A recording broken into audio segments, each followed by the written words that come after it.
നമസ്കാരം. ഈ വർഷത്തെ ലോക കേൾവി ദിനത്തിന്റെ തീം എന്ന് വെച്ചാൽ from communities to classroom, hearing care for all children.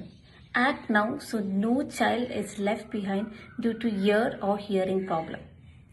കുട്ടികളിൽ കേൾവിക്കുറവിന് കാരണമാകുന്ന സാധാരണ രോഗങ്ങൾ എന്ന് വെച്ചാൽ ഓട്ടൈറ്റിസ് മീഡിയ വിത്ത് എഫ്യൂഷൻ എന്ന് വെച്ചാൽ ചെവിയുടെ പാടയുടെ ബാക്കിൽ ദ്രാവകം കെട്ടിക്കിടക്കുക, ക്രോണിക് ഓട്ടൈറ്റിസ് മീഡിയ ചെവിക്കുള്ളിലുള്ള പഴുപ്പ്, ചെവിയിലുള്ള ഇയർ വാക്സ്, ഇവയെല്ലാം തടയാനും ചികിത്സിക്കാനും പറ്റുന്നതാണ്. കുട്ടികളിൽ സ്ക്രീനിംഗ് പരിശോധനകൾ, വാക്സിനേഷൻ, ശരിയായ ചെവി പരിപാലനം, ശബ്ദമലിനീകരണത്തിൽ നിന്ന് സംരക്ഷണം ഇവയെല്ലാം അനിവാര്യമാണ്. കേൾവിക്കുറവ് ശ്രദ്ധിക്കപ്പെടാതെ പോയാൽ അത് കുട്ടിയുടെ വിദ്യാഭ്യാസത്തെയും സാമൂഹിക ഇടപെടലുകളെയും ഗുരുതരമായി ബാധിക്കാം.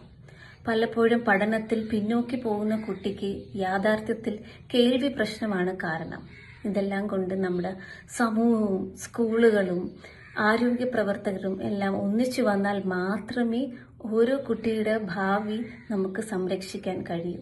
നന്ദി, നമസ്കാരം.